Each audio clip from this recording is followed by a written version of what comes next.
Time focus रहेगा types of charts. Technical analysis करते वक्त या ट्रेडिंग प्लेटफॉर्म्स में किस किस टाइप के डिफरेंट चार्ट्स अवेलेबल होते हैं और किन चार्ट्स की क्या बेनिफिट होती है और किन चार्ट्स का क्या डिसएडवांटेज होता है, इसको थोड़ा सा इंट्रोडक्टरी लेवल पे हमें समझना जरूरी है। और आखिर में हम ये समझेंगे कि हम किस टाइप का चार्ट यूज करेंगे अपने ट्रेडिंग के दौरान। तो देखिए, सबसे पहले तो टाइप ऑफ चार्ट्स की अगर हम बात करें तो broadly there are 5 kinds of charts: line chart, bar chart, rainbow chart, Fibonacci chart and Japanese candlestick chart. मैं इन एक एक चार्ट पैटर्न्स को आपको डिटेल में समझाऊंगा चार्ट्स पे ले जाके। सबसे पहले तो हम ये समझें कि हम ये 5 तरीके के जो चार्ट्स ब्रॉडली अवेलेबल हैं किसी भी ट्रेडिंग प्लेटफॉर्म में, हम पांचों टाइप के चार्ट पैटर्न्स का यूज नहीं करेंगे, पर हम इंट्रोडक्टरी लेवल पे आज इस वीडियो में समझ जरूर रहे हैं। हमें प्रेडोमिनेंटली लाइन चार्ट्स और जापानीज कैंडलस्टिक चार्ट्स का ही इस्तेमाल करना है। जापानीज कैंडलस्टिक चार्ट का इस्तेमाल लगभग 95% टाइम होगा। 5% टाइम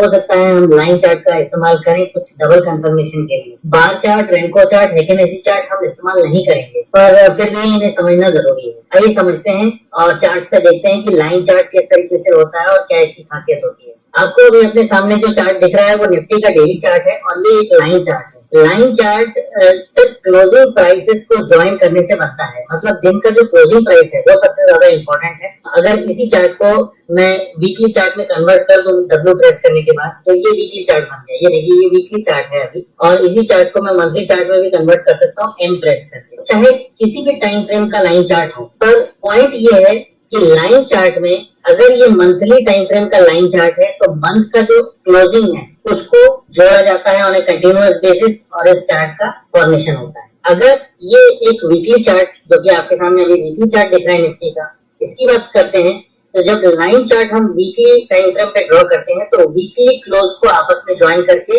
एक सिंपल चार्ट बनाते हैं जिसको हम कहते हैं weekly line chart. Same concept use होता है डेली टाइम फ्रेम में।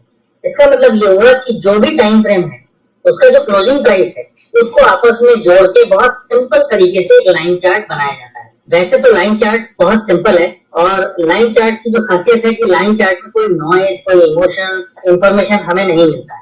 हमें बेसिकली यहाँ से ट्रेंड का एक पता चलता है। हमें इस बात का बिल्कुल पता नहीं चलता कि मार्केट में मोमेंटम कैसा है, मार्केट में इमोशंस किस तरीके का है, या किस टाइप के फॉर्मेशंस हो रही है टॉप पे या बॉटम पे, क्या उसे सीरियसली देखना चाहिए या लेना चाहिए। इस तरीके की इंफॉर्मेशन हमें लाइन चार्ट से बिल्कुल पता नहीं चलता है।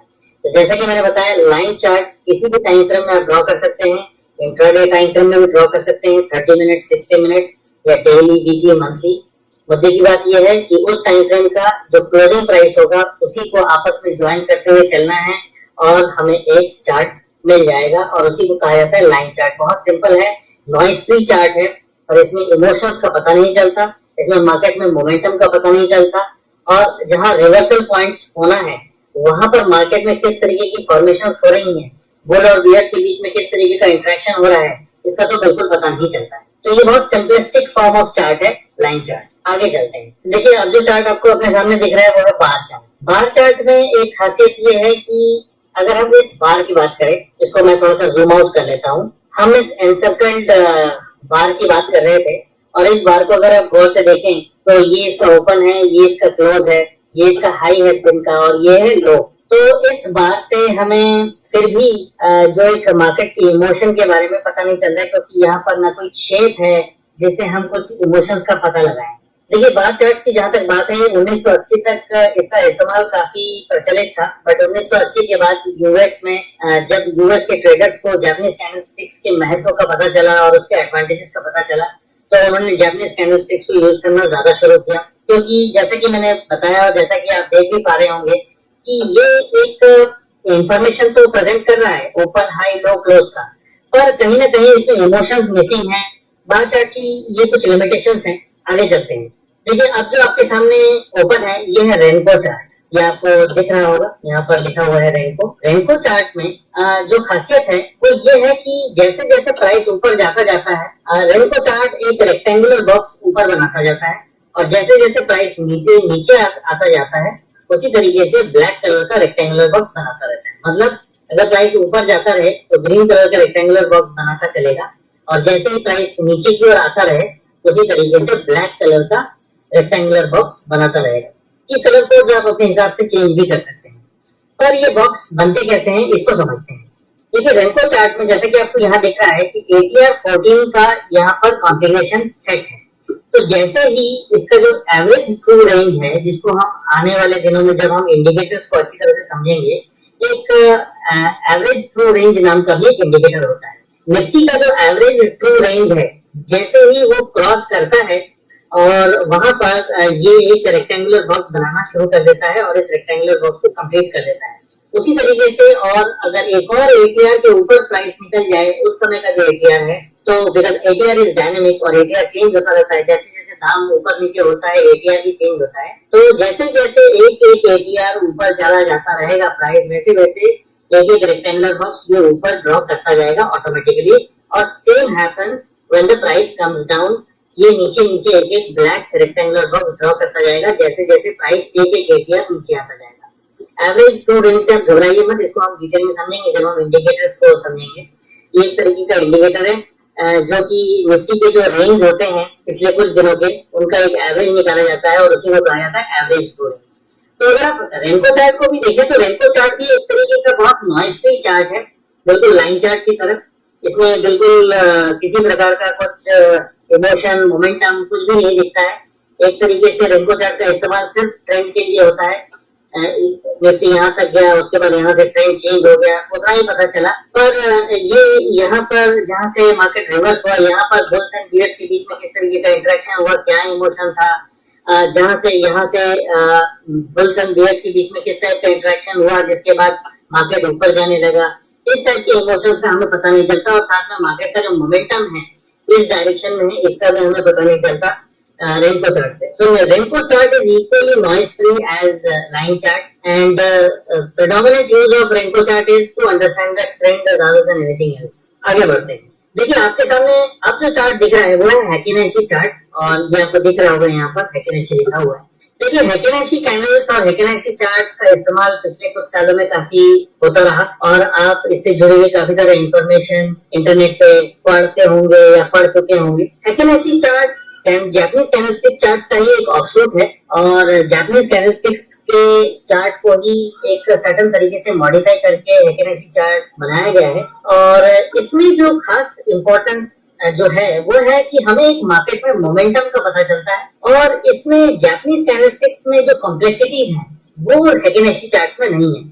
बिकॉज हैकिनेशी चार्ट में सिर्फ मोटा मोटा 3 से 4 तरीके की कैंडल्स हैं। देखिए एक है इस टाइप का बुलिश कैंडल, इसमें कैंडल में कोई वेरिएशन नहीं है, इसमें हैमर, शूटिंग स्टार, इस तरीके की कोई अलग अलग कैंडल नहीं है। ग्रीन कैंडल मतलब ग्रीन कैंडल, और ये है ब्लैक कैंडल, मतलब यहाँ पर बियर्स का दबदबा ज्यादा है, ग्रीन कैंडल मतलब बुल्स का दबदबा ज्यादा है। और एक टाइप का कैंडल हैकिनेशी चार्ट्स में आपको देखने को मिलेगा, वो है indecision candle which is doji. और डोजी अलग अलग वेरिएशंस आपको देखने को मिल सकते हैं, कोई छोटा डोजी मिलेगा तो कोई बड़ा डोजी मिलेगा, ये जैसे थोड़ा सा बड़ा डोजी है और ये छोटा डोजी। तो ले देख के बुलिश, बेरिश और इंडिसिशन, इसी पे टिका हुआ है हैकिनेशी। अब हैकिनेशी की जो खासियत है कि इससे हमें मार्केट में मोमेंटम का पता चलता है, क्योंकि उसका कारण है हैकिनेशी कैंडल में जो पिछले दिन का जो कैंडल है उसका बड़ा इन्फ्लुएंस होता है आज के कैंडल के फॉर्मेशन के ऊपर। इसका मतलब ये होता है पिछले दिन की कुछ values, open high low close, आज के दिन के ओपन हाई लो क्लोज के साथ मिला के आज का कैंडल बनता है। इसी ट्यूटोरियल में आगे आपको हैकिनेशी कैंडल किस तरीके से बनते हैं और उससे एसोसिएटेड जो कैलकुलेशन है वो आपको दिख जाएगा, आप उसको आराम से पढ़ सकते हैं।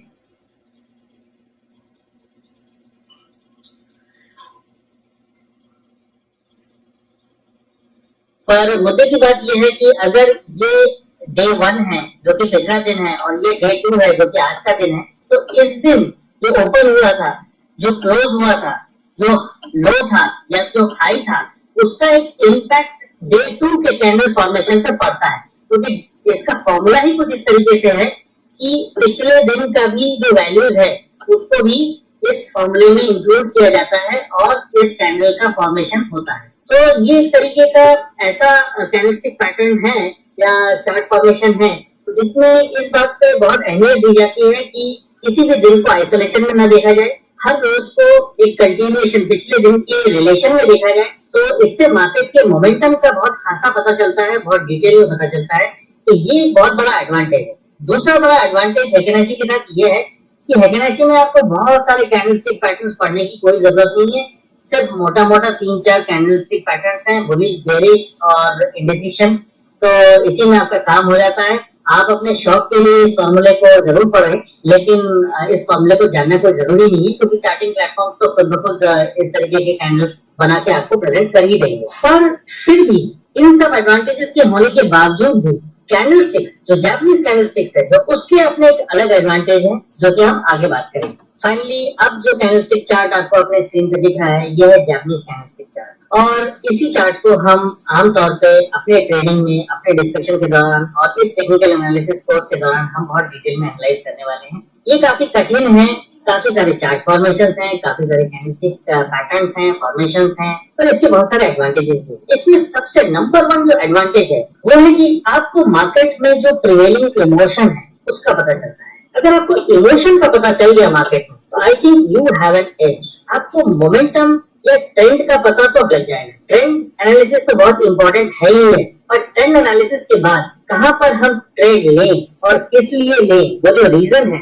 वो हमको इमोशन से ही पता चलता है। और यहाँ पर जो वेरी टाइप के कैंडलस्टिक पैटर्न्स हैं, चाहे ये शूटिंग स्टार हो या एक तरीके का बेरिश एंगल्फिंग फॉर्मेशन हो, या जैसे हैमर हो, जैसे ये लॉन्ग टेल हैमर है, इसको हम रिजेक्शन बार भी कहते हैं। जब साइज इतना बड़ा हो जाए तो रिजेक्शन बार है। ये हर कैंडलस्टिक पैटर्न या हर कैंडलस्टिक अपने अंदर एक स्टोरी कन्वे करता है, एक इमोशन प्रेजेंट करता है, और इससे हमें बहुत सारी चीजें पता चलती हैं।